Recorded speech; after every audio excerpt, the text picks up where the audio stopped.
the January 17th meeting of the Westborough Planning Board. We have quite a bit on the agenda, but we also had quite a bit that's going to be continued. We have a continuation of the public hearing for the earth moving permit on 25 Gleason. That'll be continued. We have a de minimis change to the approved site plan for 64 Otis Street, continuation of the public hearing and possible decision for 180, 182 Turnpike Road site plan application. The continuation of the public hearing for 165 Flanders site plan review application. I believe that'll be continued. Preliminary subdivision plan for 48 Flanders Road, Waterman Design. I think that's continued too. Is that? Okay. Continuation of the public hearing for 190, 212 Oak Street. That's continued. Continuation of the public hearing to modify commercial component of special permit TOV-2014-1 for Village Commons. That's continued. And then reappointment of planning board members to various town committees. So if you came in for any of those items I said will be continued.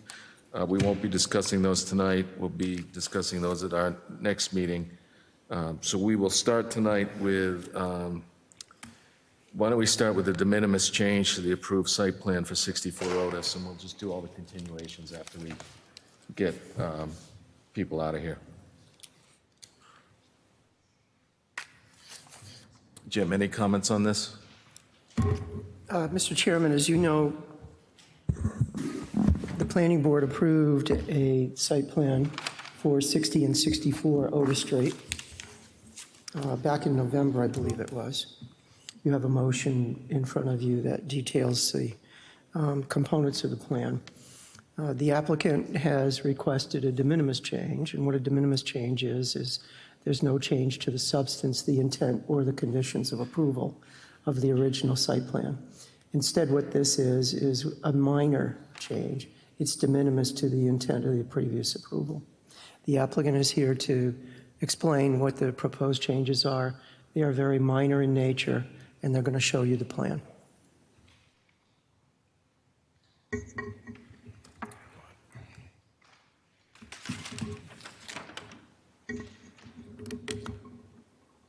Go ahead, Christine. Okay. Good evening, Mr. Chair, members of the board. For the record, Christine Hung, Reamer and Bronstein, attorney for the applicant, Atlantic Otis Realty LLC. With me tonight, I have Grady Capobianco from Atlantic Management. And as Jim stated, we are here for a request for a de minimis site plan change application, which is very similar to a request that we were here in early December 2022 for 54 Otis Street. This de minimis change is for 64 Otis Street. And Thanks.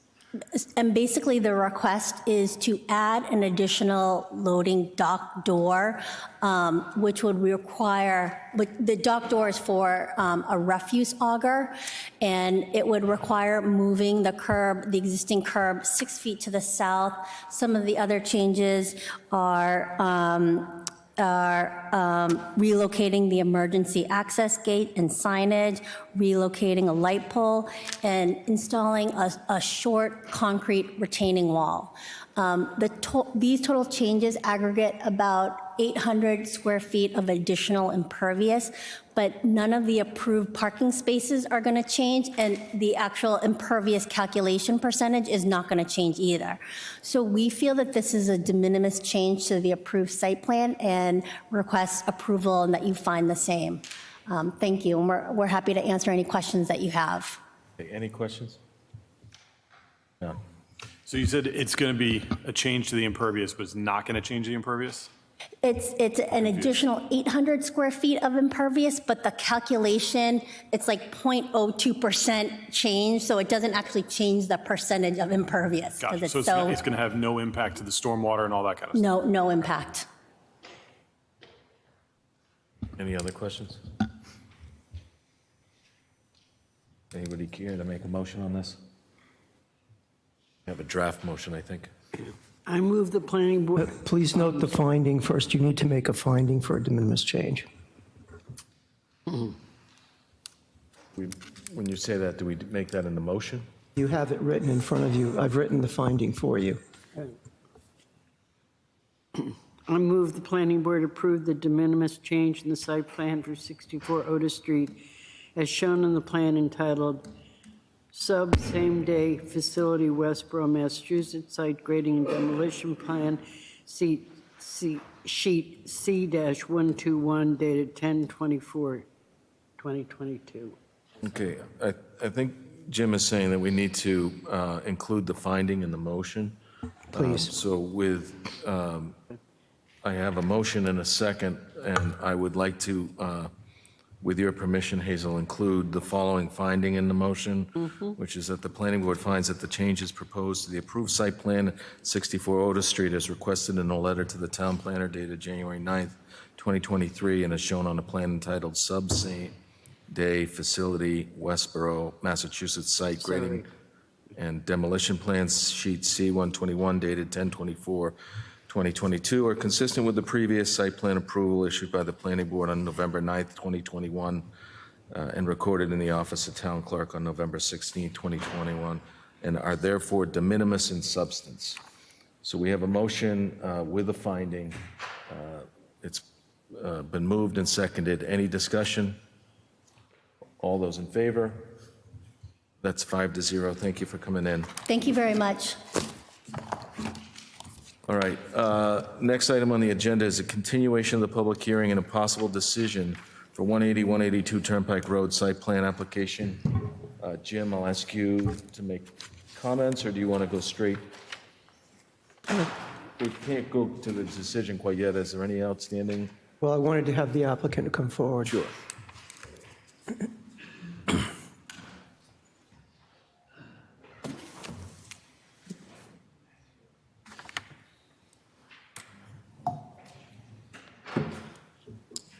Marshall. Ashley.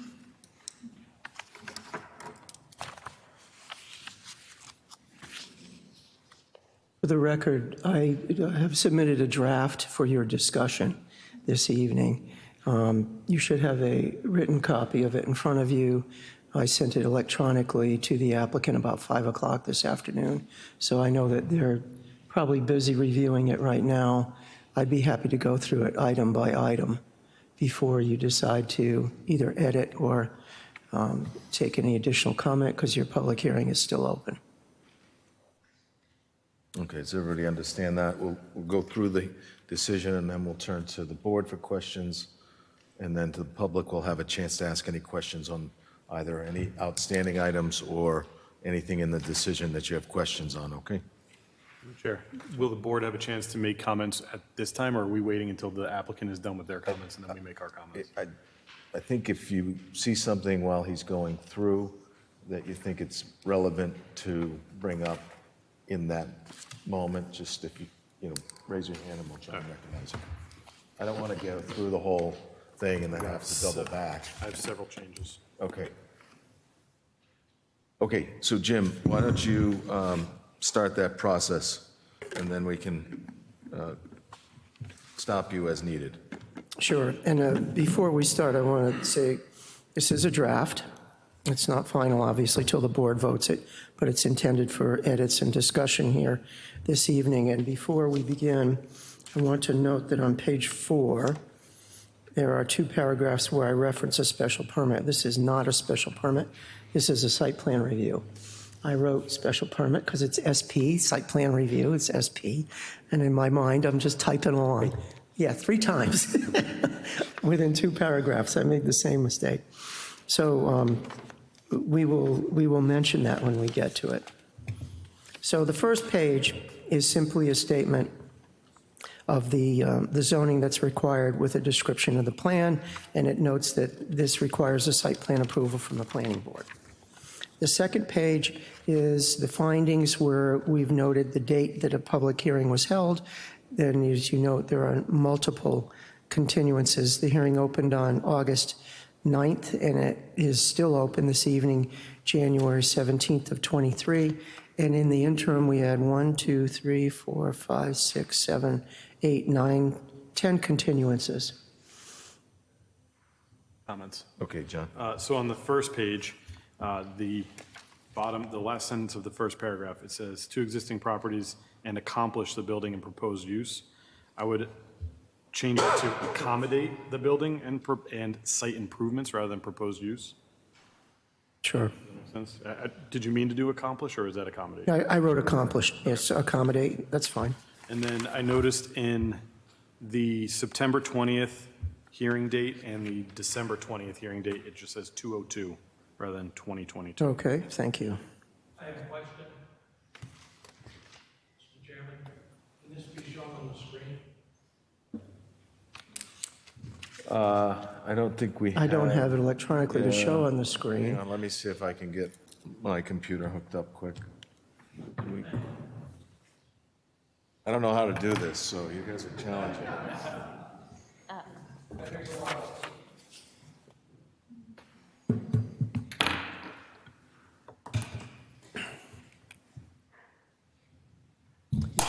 Mark, if you get it up, I can get it up on the screen. I'm gonna need my glasses.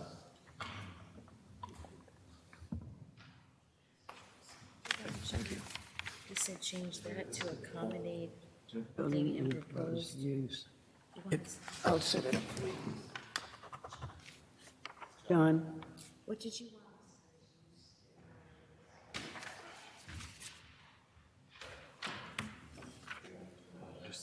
Oh, down here.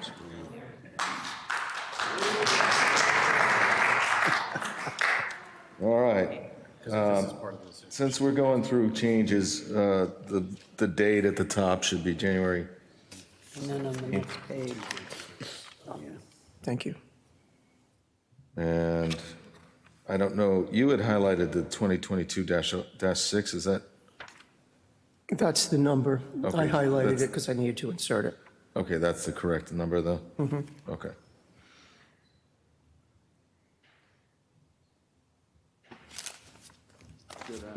John, what was the suggestion? Accommodate the building?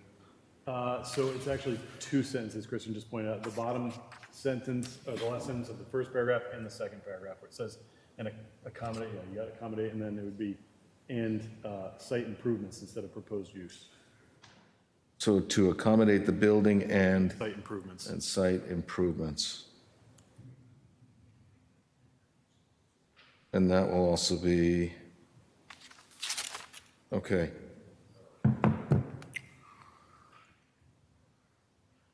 I've got it. Yeah, I'm just trying to get this for everybody's benefit, so. All right, is that it? Anyone else have changes on what we've done so far? Jim? Thank I think you were on the I made a findings. note of the date. It needed to be 2023. 2022, rather.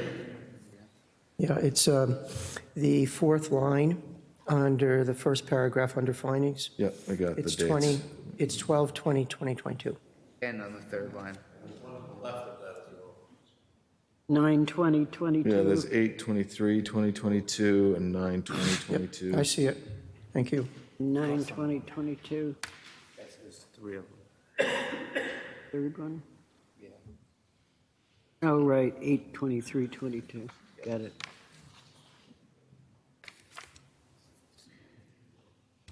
Okay. Okay, The next is the list of correspondence that we received, either from the applicant in the application in response to abutters and from abutters to the town. yeah, Jim, I had a question on this one. The very last item on the list was the letter to the Community Development Director dated December 30th. I don't remember seeing that. That's because it just came in this week, and it was from the DOT approving the use of the old trolley line as part of this project. Okay, For everyone's information, even an abandoned rail line, if it's still in existence in the form of an easement, needs to be approved by DOT. So DOT reviewed the proposed project and approved it because the trolley line is going to be a transportation item, which is the multi-use trail. And Marshall, if you didn't receive a copy of that letter, you should have, but if you didn't, I'll give you a copy. Thank you.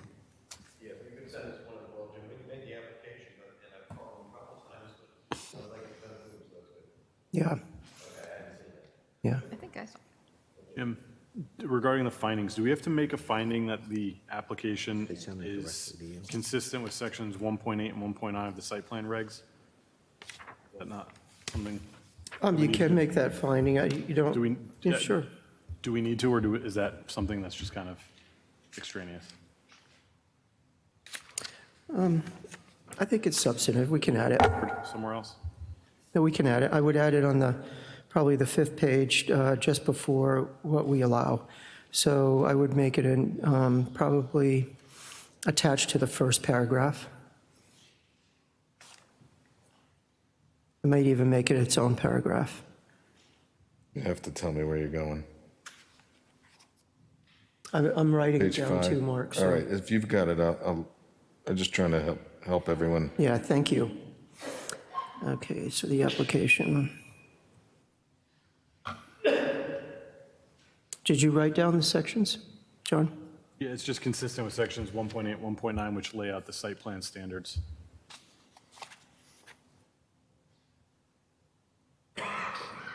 Okay, of the town's site plan review regulations. Yeah.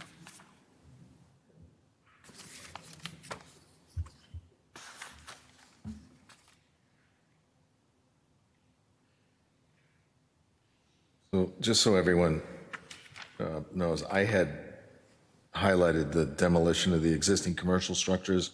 Just as a reminder myself, I'd asked the applicant if they could, before they demolish, just consult with the fire and police departments to see if they wanted to do any training in the buildings.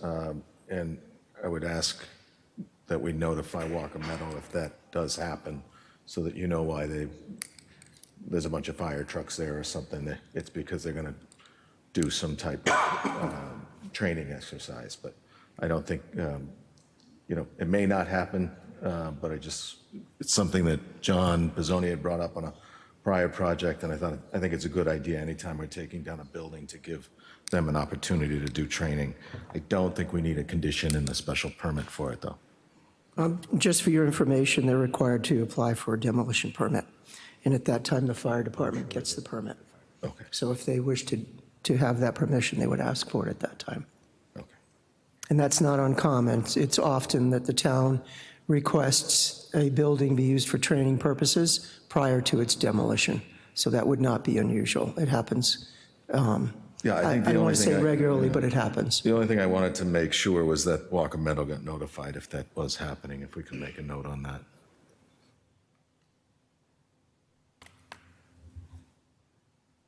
Okay, so this is page 4 rather.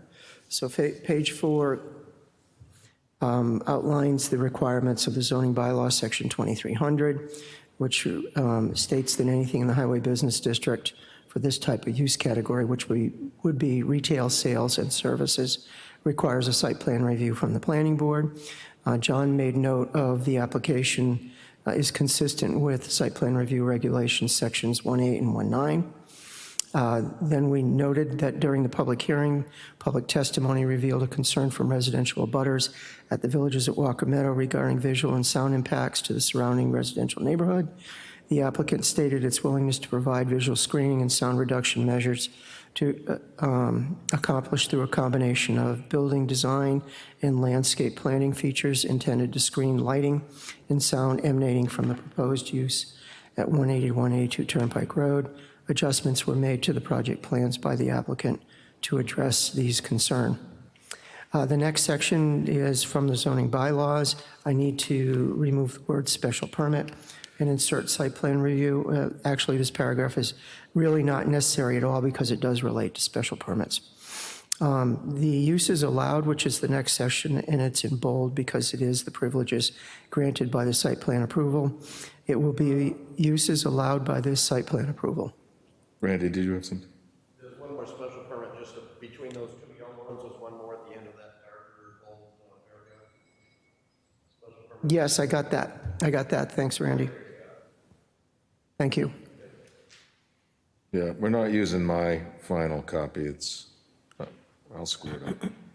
Jim's good at this. He's done this more So than once. this site plan approval allows the use of the properties at 180, 182 Turnpike Road for automotive retail sales and services outside display and parking as described in the project application and is provided in the Westborough zoning bylaws on this site plan approval decision.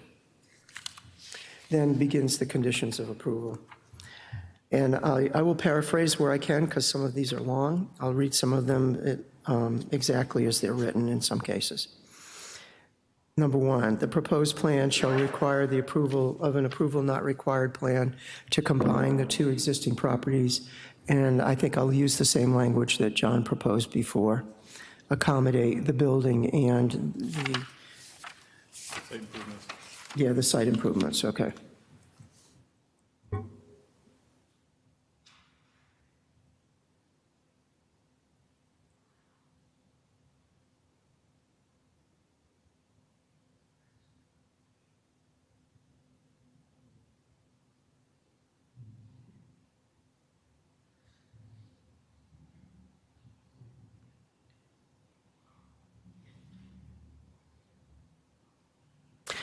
Condition 2 is boilerplate, and it basically states that all of the plans must be verified by an engineer before they can receive final certificate of occupancy. We call the verification plans as-built plans. So they would be reviewed by the town engineer and the building department and any other departments that are necessary for review, like the fire department. Number 3, the applicant shall contain all outdoor storage or display of motor vehicles in the parking areas designated on the project plans. And this is in here because it's not unusual for automotive uses to place their cars on the grass area as close as they can get to the public way. And we don't allow that here in this town. So we require them to remain in the display area shown on the plan. Number 4, the outside trash containment and dumpster facility shall be located and maintained in the designated area shown on the plans. The containment area shall be enclosed so as to prevent trash from blowing or spilling outside the containment area. The containment area shall be visually screened by a fence and landscape planting as shown on the plan.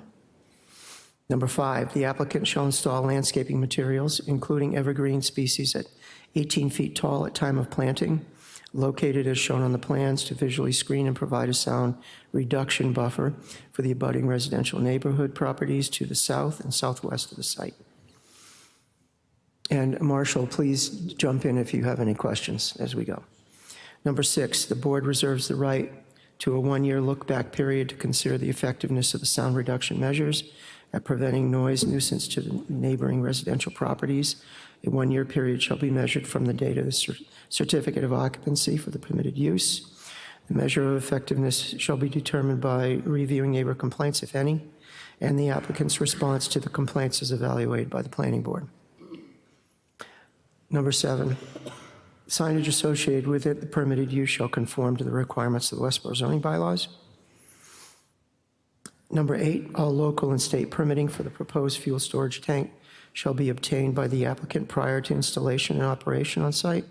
The fuel tank shall be enclosed and screened with landscape plantings as shown on the project plans. Number 9, there shall be no parking or storage of construction-related equipment or vehicles or workers' private vehicles on Route 9 at any time. There shall be no loading or offloading of construction materials or equipment on Route 9 at any time. Tim, can I jump in here? Sure.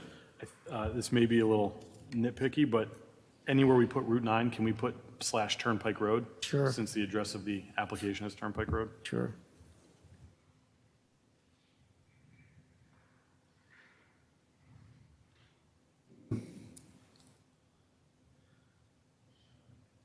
John and Jim, I apologize. I did not hear what you said. It says Route 9, and I asked it to say Route 9 / Turnpike Road, since the application is Turnpike Road. Got it. And that's everywhere in the decision. I don't know if it's anywhere else. I just saw it in those. Oh, it is, it's elsewhere. You'll see it. Not many times, but some. Okay, so now we're into number 10. The applicant shall provide adequate snow storage in the areas shown on the project plans. Any landscape planting intended as screening for the abutting residential neighborhood that is damaged by storage of snow on the south or southwest side of the site shall be replaced by the applicant or its site manager. Jim, can I jump in on this one too? Sorry. 3 comments on this one. I think it should say, for the abutting residential neighborhood that are damaged by storage of snow. It says is.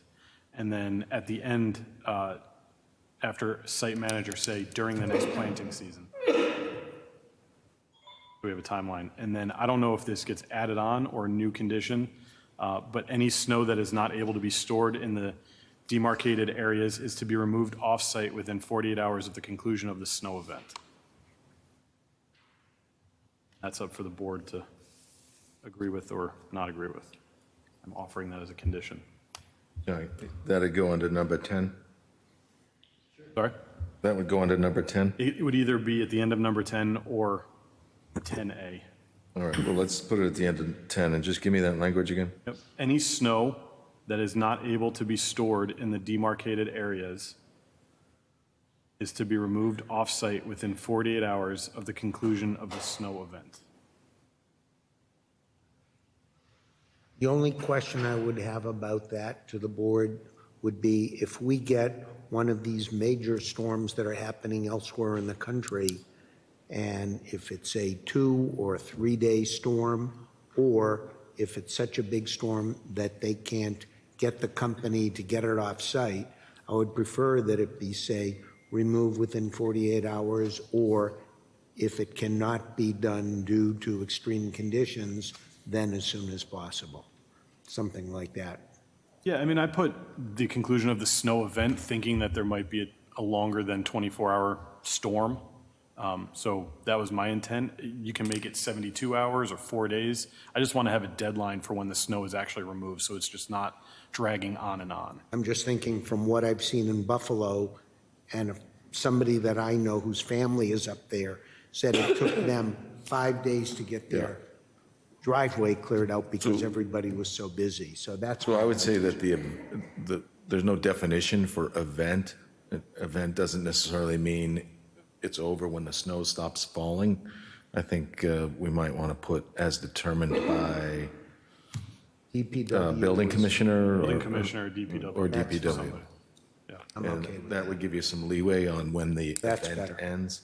If it is such a catastrophic event that you can't remove it within 48 hours, then I'm sure DPW would understand that. And I'm okay with making it 72 hours if that's easier. Yeah, I would prefer to have hours in there. I'm concerned about the fact that to ask the DPW to have to figure out to go out there and inspect makes no sense. I mean, that just isn't going to. I don't think it's to inspect. I think it's more of if people notice it.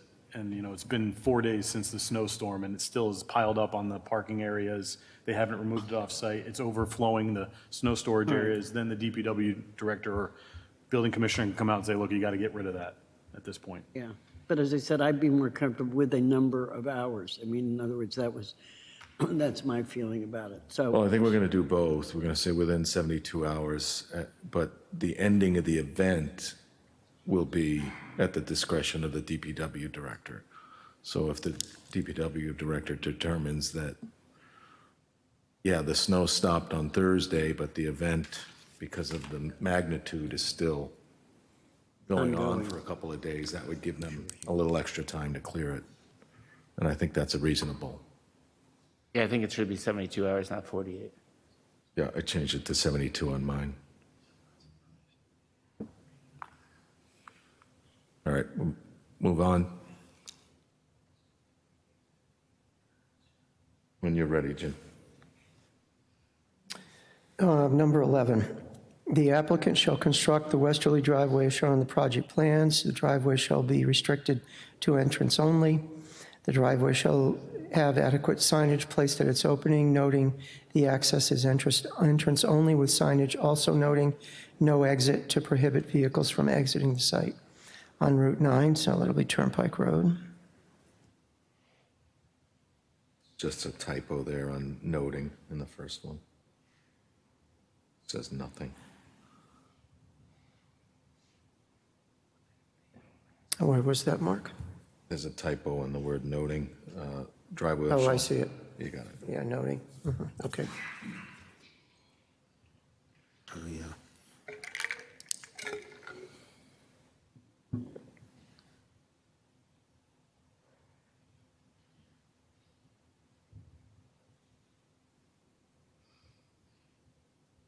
Lighting, the first 3 of these are boilerplate, but I will read them. The outdoor lighting owned and maintained by the applicant shall conform to the requirements of the Westborough zoning bylaw and as represented in the plans and include no spotlights. The illumination level of these outdoor lights shall not exceed state maximum specified for parking areas. There shall be no, Can I yes. just interrupt quickly? Going back to 11, the word nothing should be noting. Did somebody, we just Yeah, got we that, noted I'm that, sorry. got I it. couldn't hear down here. Okay, thank you.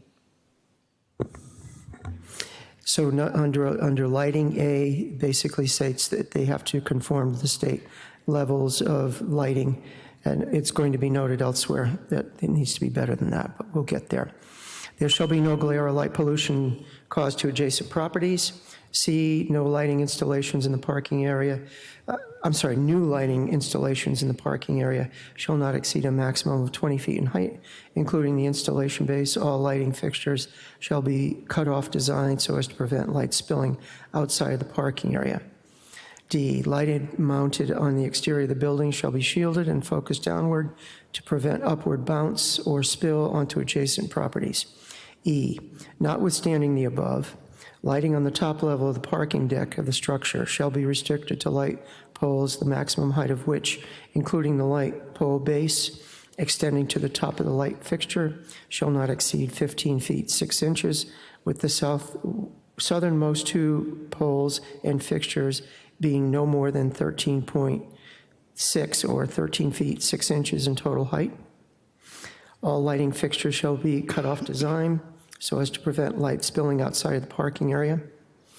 F, light pole fixtures shall include shielding on the side facing the residential neighborhood to direct light away from the abutting properties to the south and southwest of the site. Is that clear? That's what was proposed. That's correct. Okay. Number 13, the first level of the parking garage shall be fully enclosed.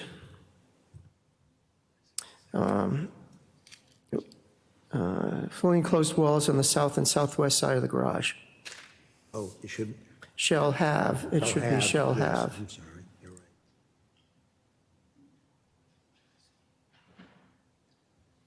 The top level of the parking garage shall have 8-foot tall screening walls on the south and southwest side of the structure.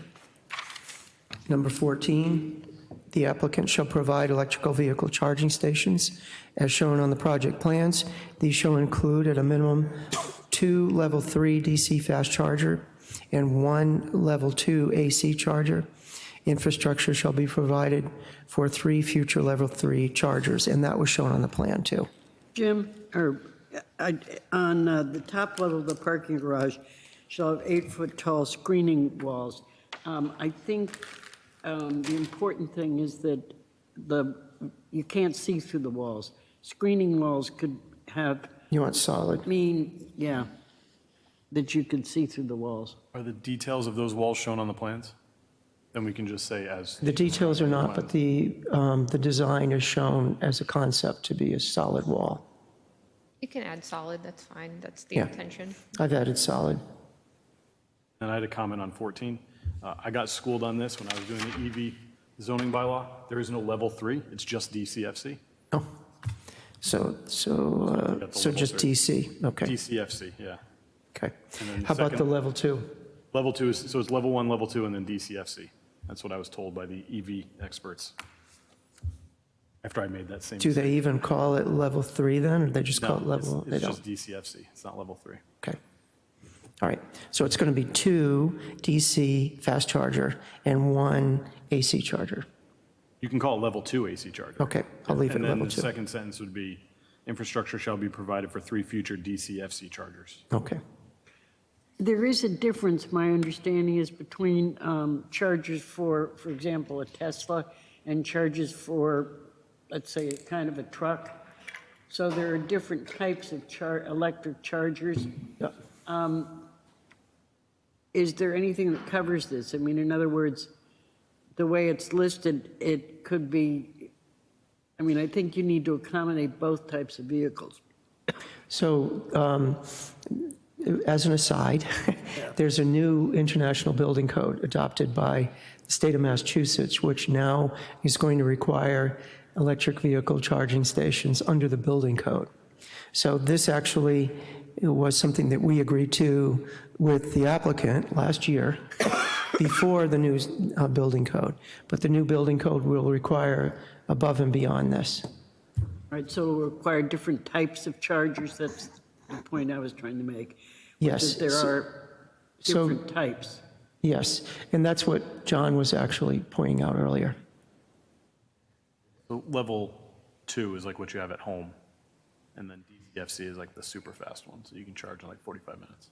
Yeah, but I understand that there are different, for example, Tesla cars use one type of fast chargers, That's just the connector. just a connector. Yeah. Okay, so I just want to make sure that the availability is for either type, because my understanding was they were two quite different things. What I understand is most cars have a standardized charger. Teslas have a proprietary charger that comes with an adapter. Okay.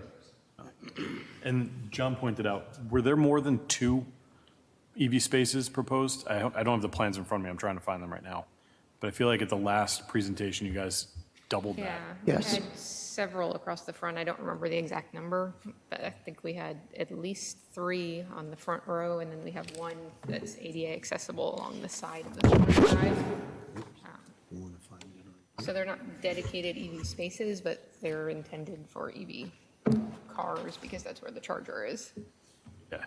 So John, on the plans that they showed us when we agreed to the mitigation, there were 3 spaces along the front, as Ashley has noted, right along the front on the Route 9 side, and then 2 spaces to the east in the parking field within walking distance to the building, and then 2 spaces right up against the sidewalk at the building.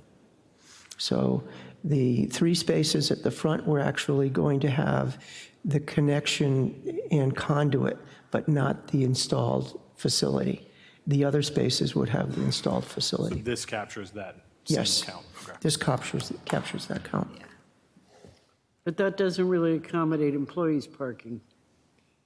So the spaces are not designated for employee or customer on the plan.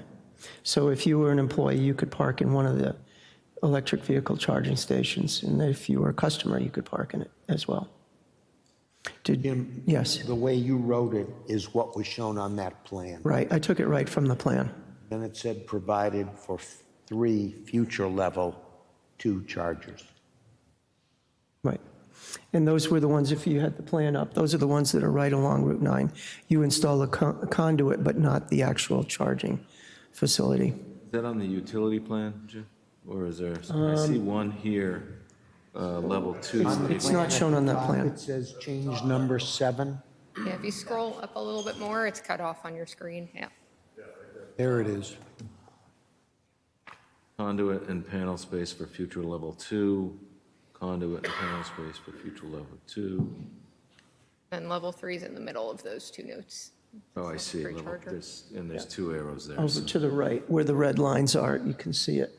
Well, that's a level 2 charger. Yep. Yeah, but then there's a level 3 charger here and a level 3 charger here. Okay, Yeah, that's the front of the site along Route 9. okay. And these are just publicly accessible chargers. We may have additional on the site. So a customer could come in and charge their vehicle. Yeah. Yeah, but Even they're all going to be Teslas? filled up with employees. I mean, as I said, I don't think it's sufficient, just because of, we're trying to push electric cars, then with the number of employees they have here, it just doesn't seem to me to be quite sufficient, but I will leave that accordingly. I just, I'm a little concerned about that, because, if you have 10 employees that have electric cars and they're traveling a distance and they fill up all the ones at the front there, then you get nothing for customers. So I just don't think it's sufficient for the amount of, Employees will not be able to park up front there, Hazel. that's what I mean. So if you have employees that have electric cars, they're not going to be able to charge their cars. Not there. Okay. It may be that as the EV number of Hyundai cars grows, that they will put more in the facility. This is the minimum that they would put in at the start. Can I ask a question that I won't hold you to? Do you intend on putting infrastructure for more chargers as you build the parking lot and just not tell us so that we don't have to include it in the decision? We have a couple of other spaces that are in the secured area that are already going to have chargers. I just don't want you to have to rip up the parking lot to put more chargers in. We don't want to do that either. So I would encourage as much infrastructure as you can for spaces, and I'm okay leaving it as is. Based upon the laws as they are changing, my guess is within 10 years, there are going to be a lot more than what you see here, an awful lot. Yeah. And to Hazel, just to your point, in my discussions in a different topic, the employees, I think, would need the charging. Customers probably not, because they're just going to be there for a limited amount of time and they're going to do the bulk of their charging at home. I would guess that is true, but I'm just thinking of, the encouragement to have electric cars. This just may not serve the population which is going to be using that particular thing. So that was the reason I raised it. So I guess we would encourage you to do more EV charging for your employees as well, if I. But you could put the chargers inside your first level of the garage and not have to mess with the pavement. We see that in garages that have been retrofitted in the city. They put the electrical charging in the conduit above ground, and then they provide the connections with the interior to the garage. So you could do that for your vehicles that you sell when you sell electric vehicles, or you could do that for your employees in the interim. So if you've ever been to the commuter rail stations where they have garages, the electric vehicle charging stations are all inside the garage along the perimeter walls. And that's because those are old garages too, very old garages. And they've all been retrofit for electric vehicles. Okay. You guys don't mind, I'm going to see if I can connect while I'm sitting. If that's, we have the technology, I just don't know if I can make it work. Why don't you continue, Jim? So number 15 has to do with the car wash, and it says that egress from the interior car wash shall exit the building to the east, as shown on the project plans. The car wash shall use recycled water. We talked about both of these topics, and the exit to the east was something that was brought up at the public hearing, and thank you for making that change. It is shown on the plans. Number 16 has to do with stormwater management. It says the stormwater management plan shall be reviewed and approved by the DPW engineering department. I need to put in department. Prior to building permit application approval and an operation and maintenance management plan shall be reviewed and approved by the DPW engineering department prior to certificate of occupancy, and shall include but not limited to show where snow will be stockpiled, point of contact information for the owner and property manager. That means who do they contact? A signed illicit discharge compliance statement and a specific maintenance schedule for the on-site utilities with frequency and scope of work identified. And that comes from the town engineer. That's what we do elsewhere. Number 17, the applicant shall make modifications to the on-site utilities where it's necessary, because as you know, one site has sewer and one does not have sewer. The applicant shall make modifications to the utilities where necessary as directed by the Department of Public Works Engineering Division, and shall be subject to the Department of Public Works Engineering review and approval. Number 18, water and sewer connection fees for the new commercial building shall be paid by the applicant as determined by the Department of Public Works. Number 19 is fire protection, and we use these three requirements in all our site plan approvals. Locked gates, all locked gates shall require installation of a rapid access key or knockbox with the preference for an Opticom activated access control. That's a remote control. All private fire hydrants shall be painted red. The applicant shall provide the fire department with a swept path analysis for its approval, showing truck turning movements throughout the proposed site to accommodate the town's ladder truck. I know you already have that on the plan. Number 20, Should the building on site become vacant at any time, the owner, and I have owner/applicant because I don't know how long you'll be here, but this approval will extend forever, hopefully. The applicant shall be responsible for maintaining active water and electric service to the building. This is necessary to maintain public safety for the site and the surrounding neighbors in the event of police or fire department emergencies. Comment on that, Jim. Sure. Is there any provision for maintenance of the gas tank that's going to be on site and the landscaping? That would be what the fire marshal requires. So any gas dispensing facilities on a site that has a tank requires a fire marshal review and approval. So if they need routine inspections, which I'm sure they will, that will be noted in the permit. If it needs a certain type of enclosure, like concrete, that will be noted on the permit.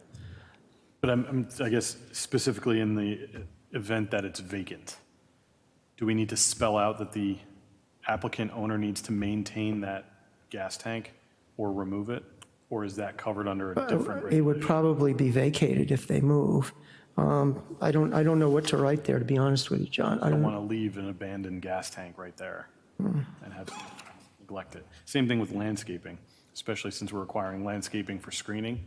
If the applicant leaves, Oh, that runs with that site. That, we already went through that. That runs with the site. okay. Jim,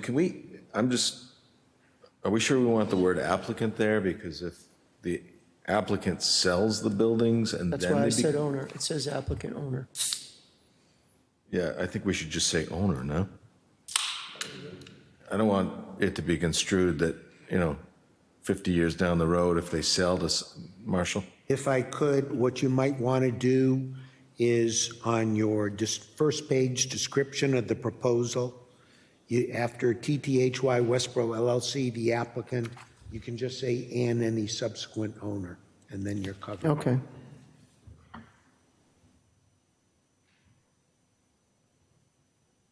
And you can do the same on Turnpike Road, Route 9, say it once instead of every time. So I'm not going to put that in the first paragraph because right now the application was submitted by TTHY. But I think I need to put that Okay, yep, you're right. in the condition of approval.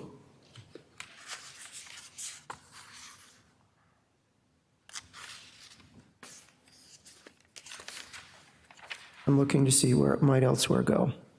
You could define applicant in some way and just put a short sentence, maybe at the beginning, the applicant, or its subsequent owners or lessees, whichever. Go through this with you before? The same type, didn't we go through this before with a decision from you, with you? No? I feel like we had a discussion about applicant and how that transfers to the next owner. But you can have one sentence anywhere saying Route 9 and Turnpike So, Road are interchangeable, and applicant and subsequent owners are interchangeable. So I think on the very first page where it says, as at the meeting on January 17th, the Westborough Planning Board voted to approve with conditions, et cetera, for TTHY Westborough LLC, the applicant and its successors? Is that what you're suggesting? Or you can just say its successors and/or assigns. I mean, I worry about lessees because often in situations like this, you may have one owner that, walks away essentially and lets the lessee take over and do whatever needs to be done pursuant to their lease. So you just want to make sure that they are then held liable. So let me ask you a question about the word successor. So if the applicant is at TTHY Westborough, if they're bought by someone else, that's their successor. But if they sell it to someone else, it's not their successor, is it? It's a new owner. No, it is You can also put successor. successors and assigns. Okay. So is that language acceptable in highlights and in that section? That would be in the, Yes. And this runs with the land anyway, so anybody owning the land is going to be bound. it looks like I spelled accommodate wrong. I don't know. I don't think we're So using that my will show version up in anyway. several places in the decision, and I will make note of it.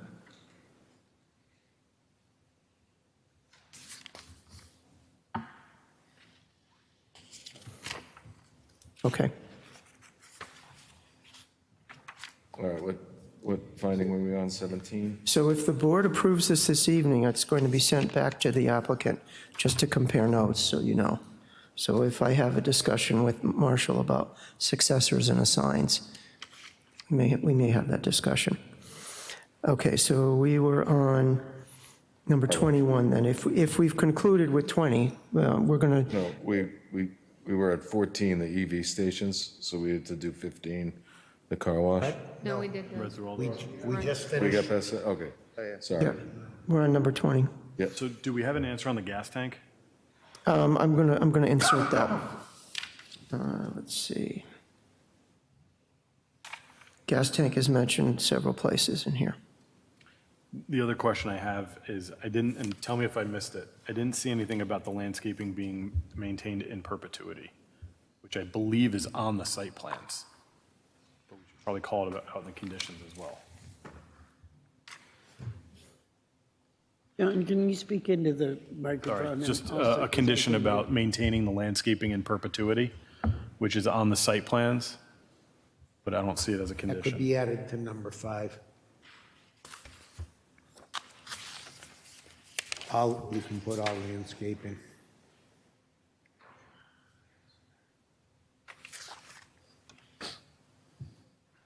Just a sentence, landscaping shall be maintained in perpetuity.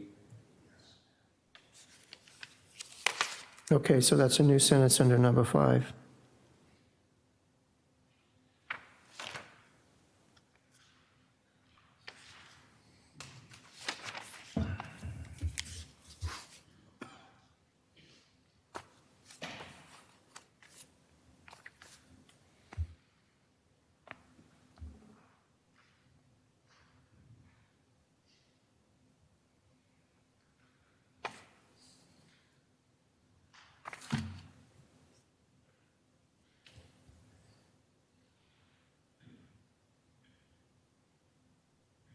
Okay.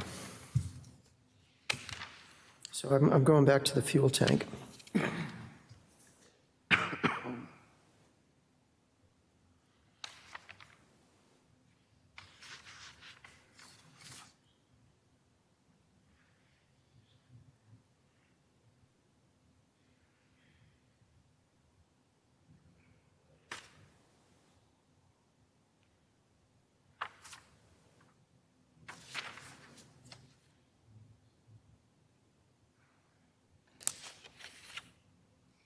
I'm writing something, and I will review it with the board. On number 8, No, under number 20. oh, I see the abandonment. Jim, if we're concerned about applicant, owner, successors, you might want to have a sentence on conditions of approval, just general sentence right before number 1. Then you're covered throughout. You want to Same. propose that? Do you want to propose what you would put there? Just applicant shall also mean successors and owner, successors and assigns. And Route 9 shall also mean Turnpike Road, and then you've got it all covered. Okay. We'll discuss that. Okay. So what I did is I added a new sentence under number 20 as a new paragraph. So a second paragraph would read, "The on-site fuel storage tank shall be removed should the building become vacant." What storage tank? So I wrote, "The on-site fuel storage Fuel tank storage, shall okay. be removed from the site should the building become vacant." All right, the other thing that I always was a little concerned about was there was nothing here. They're maintaining active water and electric service, but also I want to make sure that they've maintained ADP or somebody that, fire prevention. I mean, their fire alarms are, continue to be activated. So I maybe just add water, electric, and fire prevention services or something. Security, just in general. Security, something, just so that, you may have Think it- electric yeah. service, but you may not have hired the company to listen to them. I think not just fire, but vandalism, breaking and entering, that kind of thing, it'd be good to have those systems still functional. We saw a bunch of vandalism at the movie theater.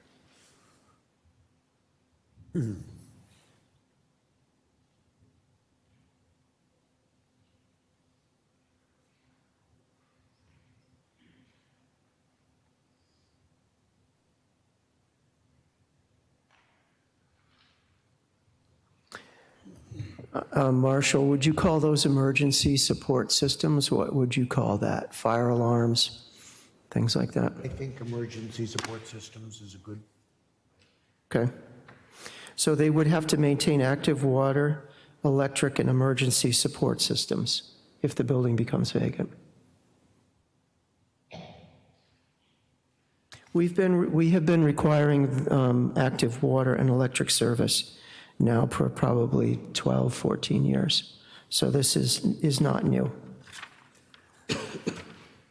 Okay, number 21, the applicant shall provide the town with a public access easement for a multi-use trail to support the Boston to Worcester Airline Trail, the BWALT, along the former Boston to Worcester trolley line right-of-way contained upon the project site.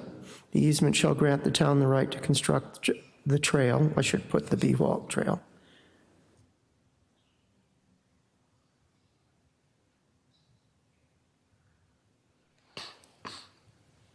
For the purposes of pedestrian travel by foot, bicycle, or ski, and for persons with disabilities assistance apparatus. No motorized access shall be permitted except for emergency response vehicles and machines. The easement shall be prepared by the... Can I interject there? Can we also add the term or equipment necessary for ADA access? I don't know how to word that, but That's what I wrote. You know, if somebody's got if somebody's impaired and they have a scooter or something, Yep. I want them to be able to use this. That's the disabilities assistance apparatus. Okay, where is that? It's the next to last line under 21 at the bottom of the page. Oh, I see that, so the Jim, you no may motorized also, access wouldn't contradict that? I'm sorry? The next sentence says no motorized access, does that?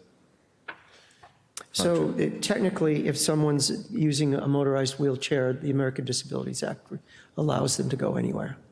So, I mean, motorized vehicles, I mean, I don't know how else to identify that. I said except for emergency response vehicles and machines. Jim, you may want to add emergency vehicles, machines, and maintenance. Okay, and maintenance vehicles. If you think that's enough, I can ask the building commissioner how to define that. I don't know if he's here. I don't see the building commissioner. What are you concerned about not including? can we just say no other motorized access shall be permitted? Because I just don't want somebody arguing that motorized access, I feel like that's We're okay with contradictory that. to disability assistance. That's fine. Just say no other motorized access.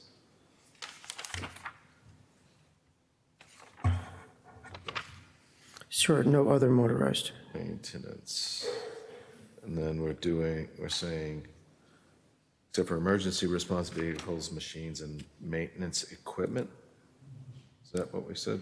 I wrote maintenance vehicles associated with maintaining the trail. That's good.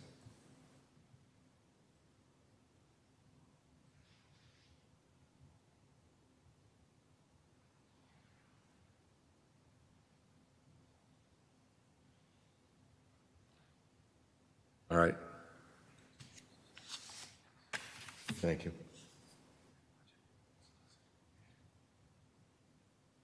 The easement shall be prepared by the applicant for the town's review and acceptance prior to final occupancy of the project site. Then I have a list of comments from town departments that were received during review of the application, and the last two conditions are boilerplate. On the easement, that needs to be filed, doesn't it? It needs to be filed So at that the would be- Registry of Deeds, That'd be yes. the responsibility of the applicant or the town? The town generally files it because it becomes our easement. Okay. Let's put it this way, we have in all other cases. Okay, any other questions from the board? Just the last, and Jim, you may have caught this already, but it does say special permit approval in 23. Where was that? third line from the bottom And in the middle. What page? and in the middle. Number 23. I don't know what page is. What number condition was 23. it? Number 20. Oh, yeah, thank you. I did get John, that. I really am having got that, trouble thank hearing you. because you're talking. Condition totally in that 23 has direction. special permit rather than site plan approval. Couple Sorry. of times. Usually I think I'm loud enough. No. I guess I'm not. No, because you're talking in that direction, so I can't hear you at this end. Yeah, it's in there twice. I agree, Hazel.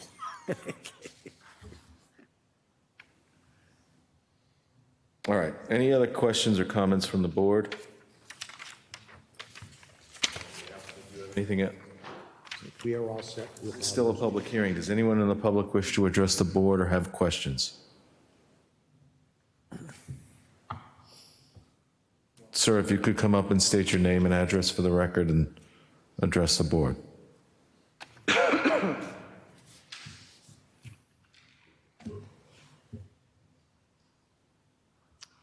Good evening.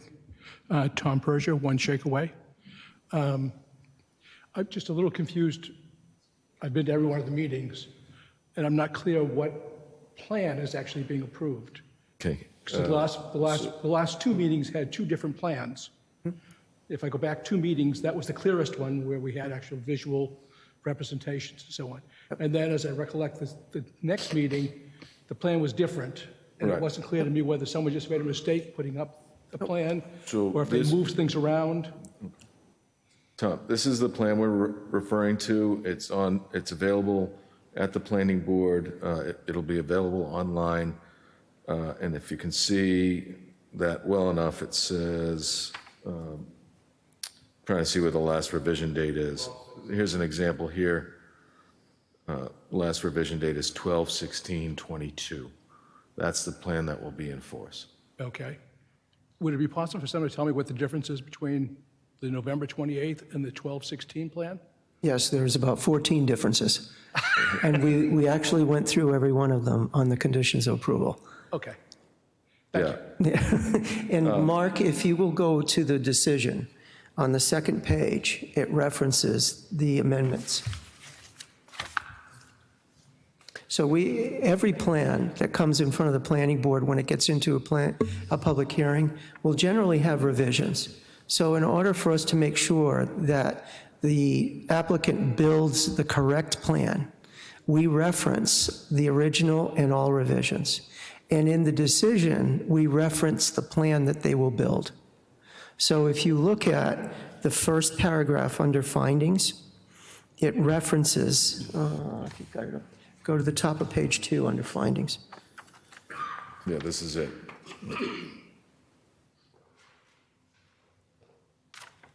Revised December 16, Yep. 2022. It notes the plan, site plans for TTHY Westborough LLC, 180, 182 Turnpike Road in Westborough, prepared by WDA Design Group, 131 East Main Street, Westborough, dated. Then the original date on the plan was June 24, 2022, with revisions through, and then there's that last date at the end, revised December 16th, 2022. So they will build the plan with the revisions through December 16th of 2022, which were the plans that were last reviewed at the last public hearing. So, Tom, I don't want to short-circuit your question.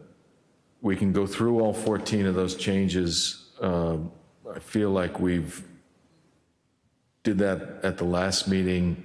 I'd be happy to go through those with you if you have questions outside of this forum. I don't want you to feel shortchanged in the answer. Are you comfortable with that? I think there were only two things I recollect. One was the placement of the plantings, Okay, because I think several times during the meetings, it was discussed that they would consult with us. They do the initial planting and then consult with us, does that really work? They'd add additional things, then they started moving stuff around. It wasn't clear to me what the final determination was. so this is kind of hard to read, but this is where the final plantings are intended to be. And then this, large line across the bottom, I don't know if you can see my pointer, but this is the, where the easement is going to be for the Bewalt Trail. And this is where there's going to be plantings all along here. Is that correct? That's correct. That help? Okay. And what was your second? I think it had to do with snow storage was going to be. Okay, I don't know if that's, That's also shown on the plans. yeah, it is shown on the plans. They, I don't know if it's on this page. Area on that plan. This shaded area here will Yes. contain snow storage And on the west side, all along here. There'll be storage here. Looks like that says sod. That looks like that hatched area says sod, not snow storage.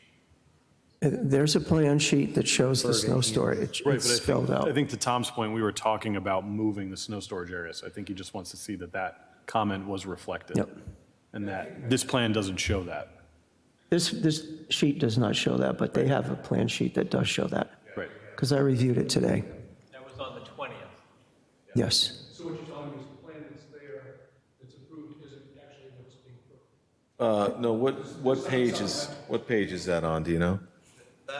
That one sheet was changed after the 16th. That was the meeting after the 16th.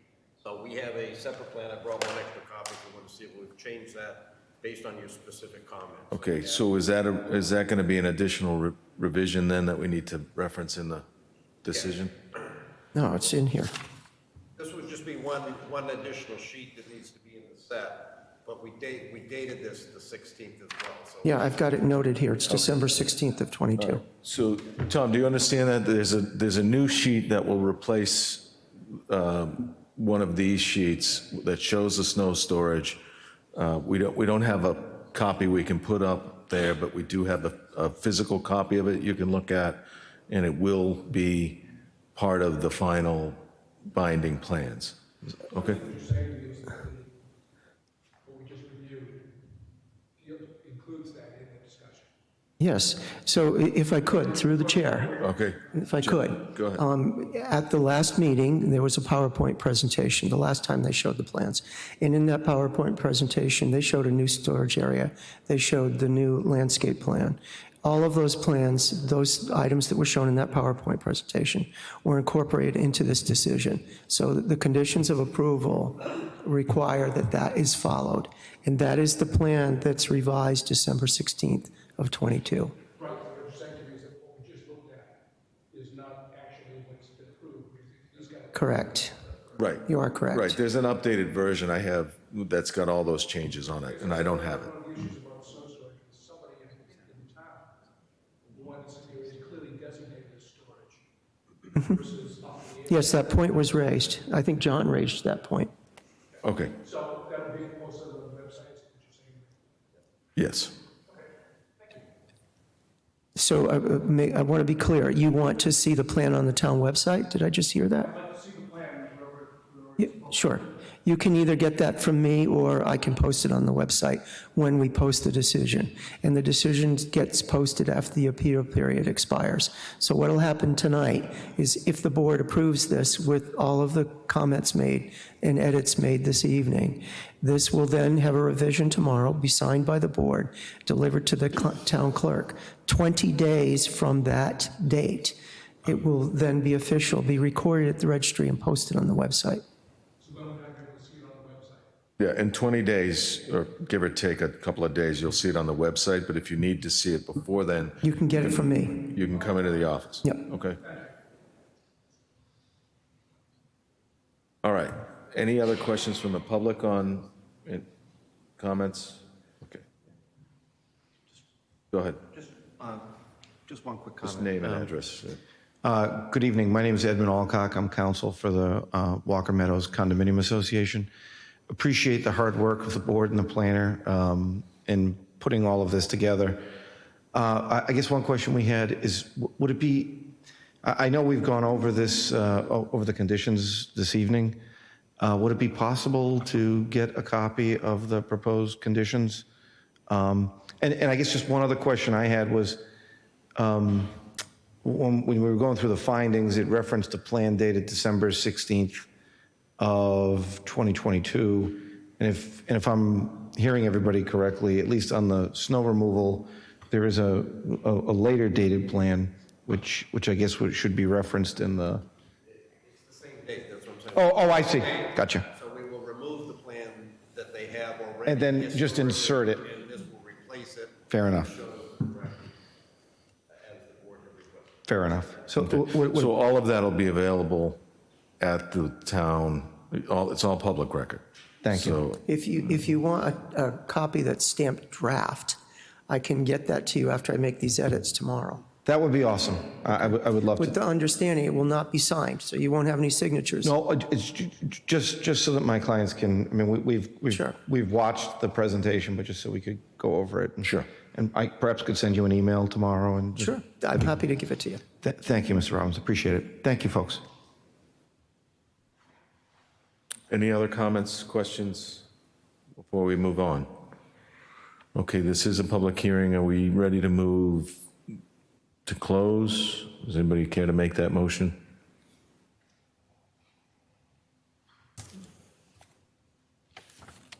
I move that we close public hearing. Second. Okay, we have a motion, we have a second. Any discussion? All those in favor of closing the public hearing on 180, 182 Turnpike? That's 5-0 in favor. The motion, I know that was a draft motion, if somebody wants to take that. Planning Board approved the site plan review decision for TTHY Westborough LLC at 180, 182 Turnpike Road dated January 17, 2023, with any edits and/or additions made or referenced during this evening's Planning Board meeting. Second. Okay, we have a motion and a second. Any discussion? Hazel? Yeah, I have a statement I'd like to make. Is that all right? I'm going to vote against this. And I feel the project is proposed will have a detrimental effect on the health, welfare, and safety of the neighborhood. The proposed use will overburden the property as they need to park and use the property for approximately 435 vehicles, and attendant truck traffic seems excessive for the size of the property, and the environmental impact on the property due to excessive use will cause light pollution, gas fumes pollution, and vehicle sound pollution, among others, which will negatively affect the residential development located in close proximity to the proposed project. I continue to be concerned about the effect of the entrance and exits of large carriers on Route 9 due to the topography of the section of Route 9, and do not feel that it is, and feel that this will continue to be a safety problem for the traffic on Route 9 and people that live in the area. So I am opposed to this. I will Hazel, vote I against. just ask, in the future, this is argument. It's not, it should be taken up into a public hearing. I feel like it's, I don't think so, because it's just the reasons for my vote. So consequently, you're Okay, calling well, for the vote, and I can appreciate will that be point. voting That's against fine. it based on that. I just feel like it doesn't give a chance for discussion because we've closed the public hearing. So that's why I'd rather you brought these issues up during the public hearing instead of after the motion. So we're really just discussing the wording of the motion at this point, not necessarily the merits. Well, I don't know. I think we're discussing whether or not we're going to vote for or against the motion. Okay, fair enough. All right, any further discussion of the motion? Okay, all those in favor? All those opposed? That's 4-1 in favor. Thank you so much. I will remind everyone we have more business, so if you could, please exit quietly and take any conversations in the hallway or Thank you. outside. Thank you so much for your interest and for coming in.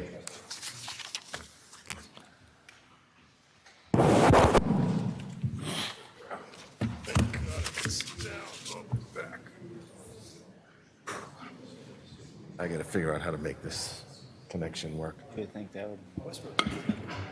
No, you know what it was? I think my screen was off. And that may have been why. Oh, well.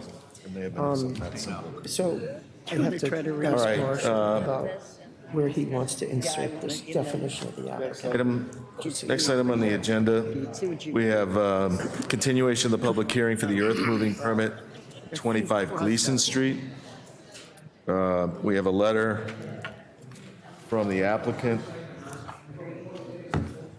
I will have to find it. I don't think we have a hard copy, so give me a second. Oh, yeah, we do. I got it.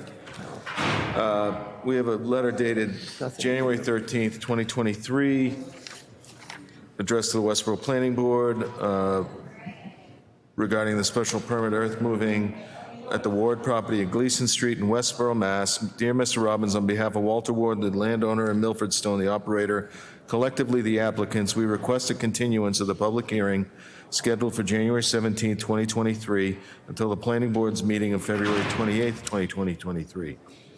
We have received the tie and bond proposal and shared it with the applicants. We understand they will be delivering a check to your office to cover the cost of the review. We hope to meet with the DPW and tie and bond to review the site and propose mitigation before tie and bond begins their work. We look forward to seeing the Planning Board next month. Sincerely, Michael Scott for the Land Design Collaborative, who is representing the owner and operator. Any questions on that? Jim, any comments before we? No, that's what I expected. They're still not ready. I see Andy is here from Conservation. I don't know if he has any comment on that before you continue the public hearing. You have the memo I wrote to you folks. I just showed up here tonight thinking that was going to be discussion. Yeah, when they come back into session, when they're here, we will make sure that that's read into the record. I've read it. My board has a copy of it. Thank you. Sorry, Andy, I did tell everybody at the beginning, but I think it was before you came in that we were going to continue this, so sorry about that. All right. Thanks for coming in.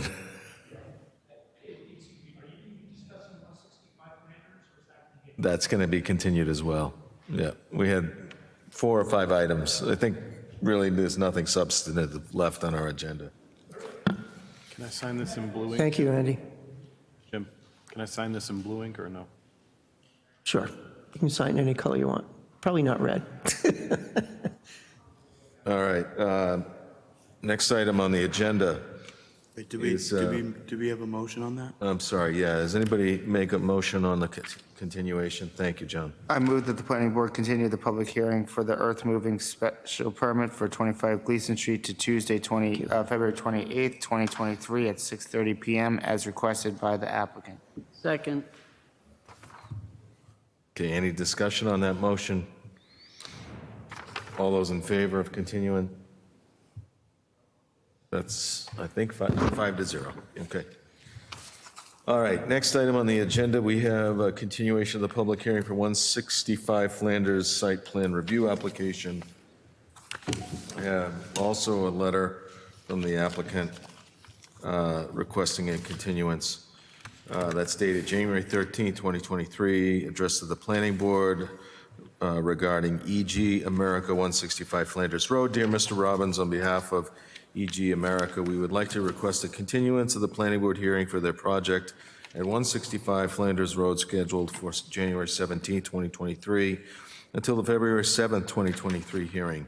If you should have any questions or required additional information, please do not hesitate to contact me. And that's signed Andrew Platt, who represents, from Bowler Engineering, who's representing the owner. Any questions, comments, Jim? No comments. I know that Conservation will want to weigh in on that project when we go back into open session. Just as form, I don't want to discuss the project, even though the hearing is open, unless the applicant is here. No, I think we're just going to continue it. That makes sense. All right.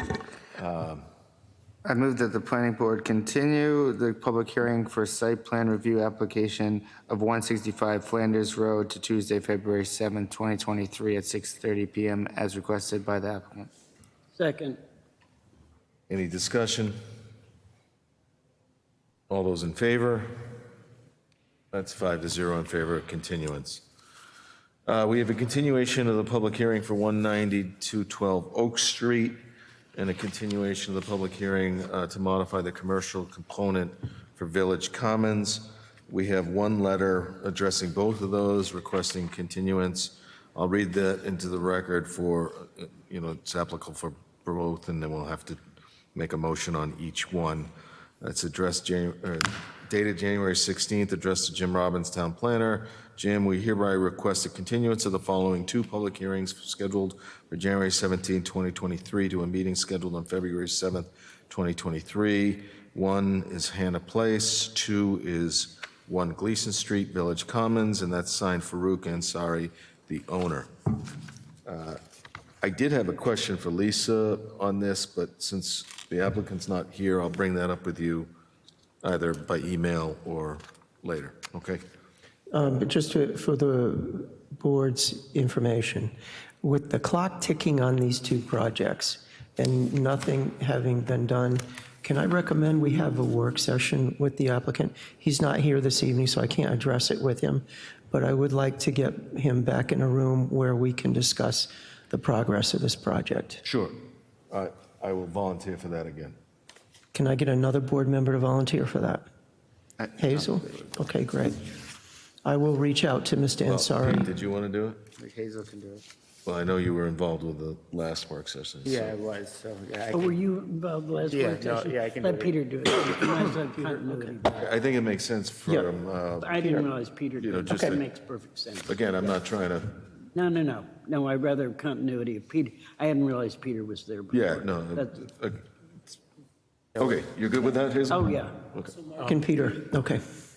Can I just say, in the work session, can you impress upon Mr. Ansari how important it is to get the abutter notification out to everybody? I know that it was an isolated incident. The planning board in Hopkinton didn't get an actual letter. We just got an empty envelope, but something tells me that it's not an isolated incident. And there are some residents in his previous development yeah. that said that they didn't know. So I'm sure. I think if you don't mind impressing upon him how important that is. I So- will definitely bring that up. So just as a point of order, and Mr. Ansari delivered an appropriate list certified by the post office that he made the mailings.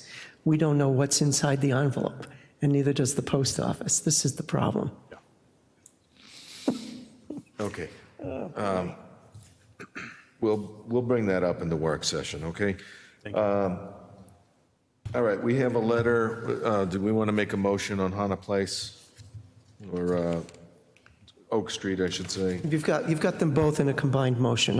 Oh, we do. Since the Okay. hearings have been combined, I combined them in my motion. That works for me. I move that the planning board continue the public hearing for the site plan review application for 190-212 Oak Street and the public hearing to modify special permit T-OV, ampersand 2014-1 for Village Commons at 1 Gleason Street to Tuesday, February 7th, 2023 at 6:30 PM as requested by the applicant. Point of order, Mark, I don't think you read his letter. I did. Oh, did you? Yeah, it I'm was sorry. short. I No did worries. not I hear have a it. motion Second. and a second from John. Any discussion? All those in favor? That's 5-0 in favor of continuing both of those. All right. We have a reappointment of planning board members to various town committees. You have a list of those committees. Looks like we have two of those highlighted. CMRPC delegate has been Pete Bouchard. That term expired in June, so I assume we need to reappoint that. Is that you? You do, you have two that you need to reappoint because they're Peter, can I expired. share your list? 'Cause I don't seem to have- Do we need to reappoint you as the alternate too, Jim? Probably for the next 2 months, yes. Okay. I have a meeting with them coming up, so I think you should Well, I reappoint think them. I'll make a motion to reappoint the town planner as our CMRPC alternate representative, and I would prefer, if someone else wants to jump on that, if someone wants to. Anybody? What's the time commitment? To be honest, I haven't put that much into it. I've been to a couple of the meetings, but that's about it. It's about 2 hours, 4 times a year as the official representative. During the day or at night? They're always at night, and they start generally at 6 o'clock. And the meeting dates are not regular. So they could be a Monday, they could be a Wednesday, they could be a Thursday, except for the annual meeting, which is always a Monday night. So I would have problems on Monday nights. Yeah. Well, I guess I'll do it again. Thanks, Pete. I appreciate that. Yep. All right, I will continue my motion to appoint the town planner as our CMRPC alternate and Peter Bouchard as our CMRPC delegate for a term to expire in June of 2023. Second. Discussion, all those in favor? That's 5-0. We also have an appointment for design review. Hazel, are you willing to serve on that again? Yes. I'll make a motion to appoint Hazel. Any other interest in serving on that? Okay, I'll make a motion to appoint Hazel Nurse as the planning board representative to the design review board for a term to expire in June of 2023. Second that. Everything else is good on these? Yes, all the others have either a term that's coming up or it's indefinite. Okay. For Jim's active transportation and safety, do we need to do anything about that? And just say town planner, or is it okay leaving his name? That's a good point. I will make a motion to appoint the town planner to be the planning board representative Smart move. for the Active Transportation and Safety Committee. Second. Okay, any discussion on that? All those in favor? That is 5-0. Do we, sorry, I missed the last meeting, so I don't know the timing for this, but the planner search committee. It's on our agenda. Oh, it is. Should be on our agenda. Mark, I think we also, I don't see it, unless it's under the various town committees, what we're still under. Yeah, I think it is, because it's a search committee, so. that's fine. We can wrap up with this All right. first. Yeah. No, what did you have? We forgot about 48 Flanders.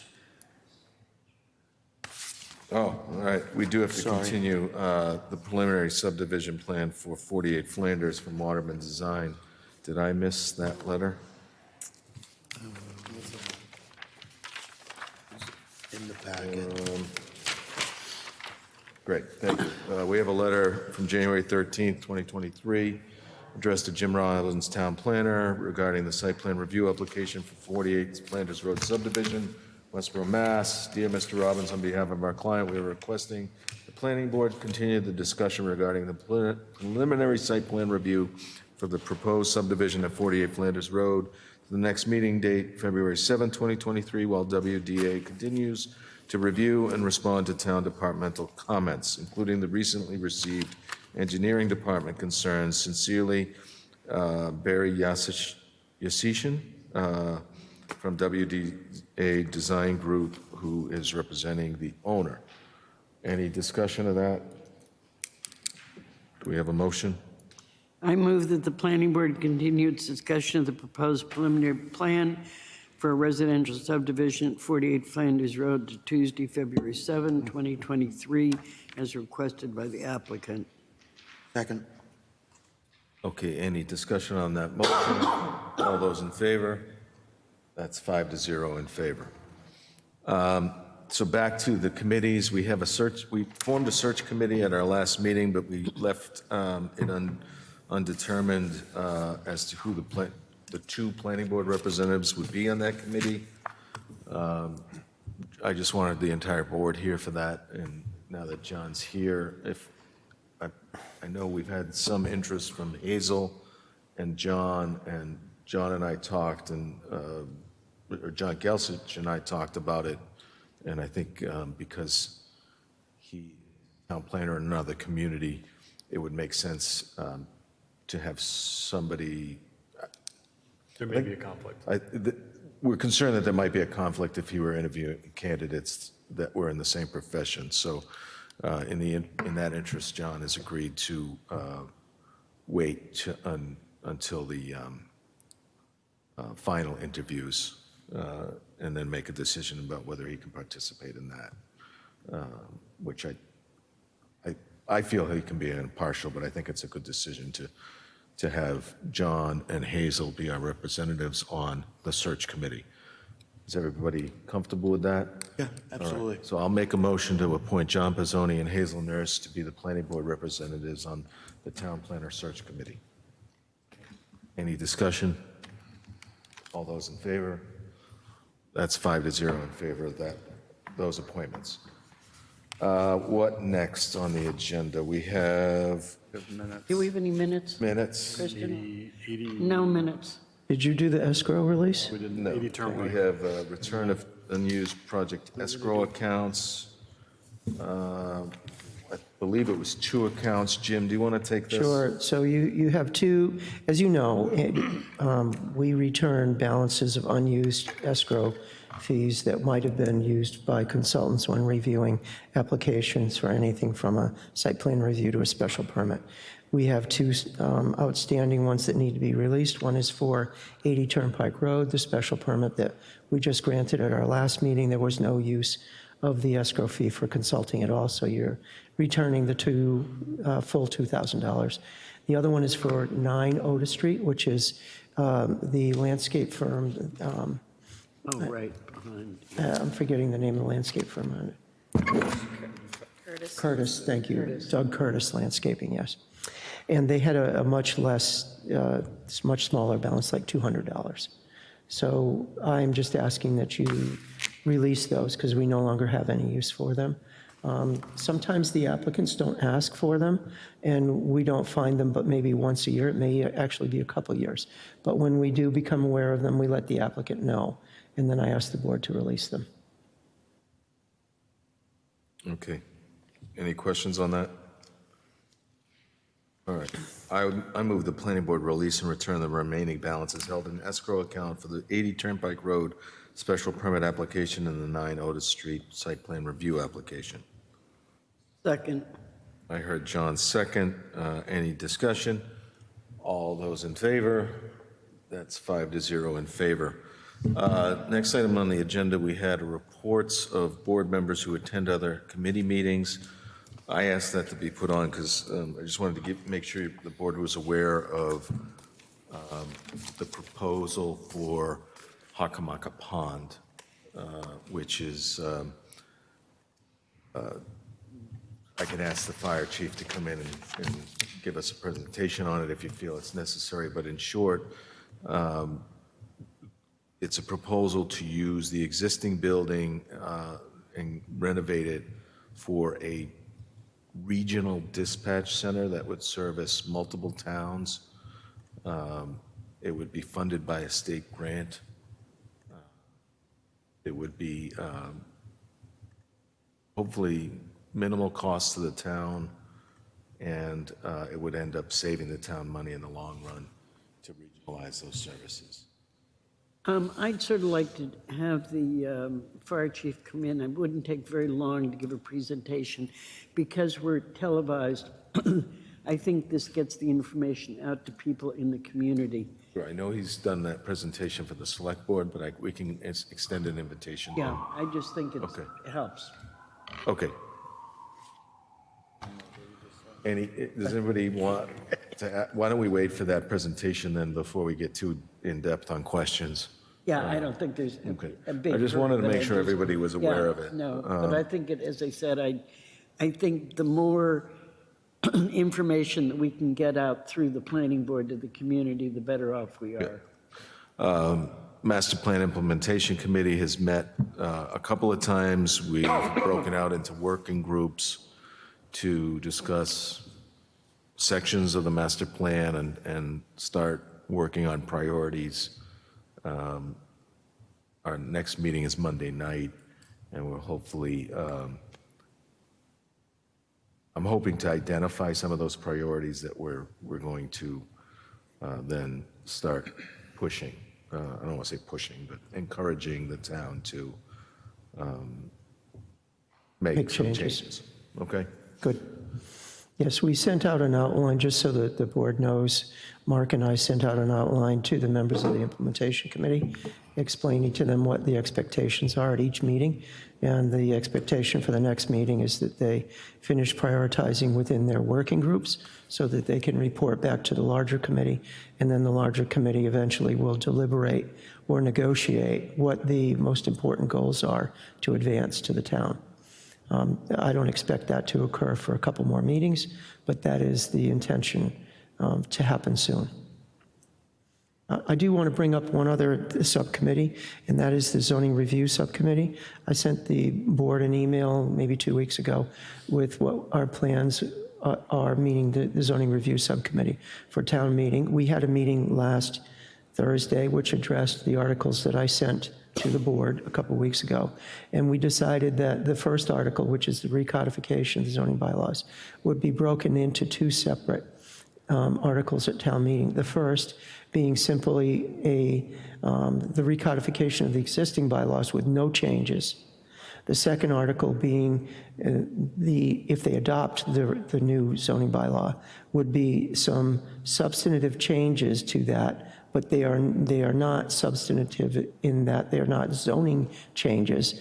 They would be updating fees, updating conformance with state zoning bylaws, some word changes that now reflect new committees and new changes that have been adopted elsewhere in the town bylaws. So they are substantive changes, but they're not zoning changes. So even though they're in the zoning bylaw, we considered them to be substantive changes because they're new. So for example, fines for violating the earth moving bylaw currently are $100 a day. The state statute allows special permit violations to be $300 a day. So we're going to go to $300 a day, but that is a substantive change. Another example would be fees associated with permitting. We need to mention that in the zoning bylaws. We previously did not mention that. So even though we would consider them substantive because they're new or they're direct changes, they're not zoning changes. So we're not creating a new district. We're not changing any uses. We're not creating new special permits where there weren't special permits before, for example. But we're going to split that into two articles so that if someone stands up and say, hey, this is a significant change, you're raising fines from 100 to 300, you're extending the life of a special permit from 2 years to 3 years, our answer is, yeah, we're becoming compliant with the state statute, but it is a substantive change. So we're going to hold that out, and we're going to do two articles. The last one that I mentioned at our last meeting was the signage authority to be changed from historic to design review, and I gave you the full language for that. So we're going to take them up, depending on what our zoning working group decides. We would take them up either at the first meeting in February or have the public hearing the second meeting in February. So we're going to end up with 3 articles. Yes, instead of 2. That's fine. The first article would be broken into 2. Yeah. Jim, is there some way that prior to our next meeting, you can give us a short description of, I know they have changed the order in the various, I'd like to know what the difference is between the two. I assume it'll be a presentation that you will have to give at town meeting, but I would like to see that prior to our February 7th meeting, just so I could go over them myself, and I'm sure the rest of the board, just because I'm familiar with zoning, and I would really like to see how they have revised that. Yep. In case, if I have any comments on it, I'd like to be able to So we will make give them. you a red line version. As you know, John is on the committee with me. Right. And we had received a red line version back in November. We met as a group every Thursday morning until we got through the entire bylaw. And we finished it maybe 3 weeks ago, sent it to the consultant. And the consultant sent us back a recommendation. And the recommendation was that we not provide a red line version to town meeting, but rather provided a handout that showed where the actual changes were. Right. That a red line version would be too difficult to get through and would open a can of worms to people that want to wordsmith with you, and we'd never get through it. So I will provide the board with a red line version, and you can decide if you like that or not. I will also provide you with an outline of the changes that were made in what sections they are. Thank you, that's what I was So you looking can for. choose whichever one you want to review. And I understand that it's still being reviewed by town council. Oh, yes, has to be reviewed by town Right. council. Have they started to review it? Do you have? They won't do that until we meet and say this is the way we want to go. This Thursday, we're going to review what we're considering the substantive changes. Correct. Yeah. Okay, So And we should any- have that list finalized. okay. And anybody can attend those meetings. It's at 9 o'clock in the planning board office. And John's looking at me and go, well, not everybody can. Almost Take time off. Look at me. All right. Okay. I think that is everything. Am I missing anything? Did you do your minutes? There were no minutes. Okay. And that's everything. I will make a motion to adjourn. So moved. Second. I think Hazel got the second.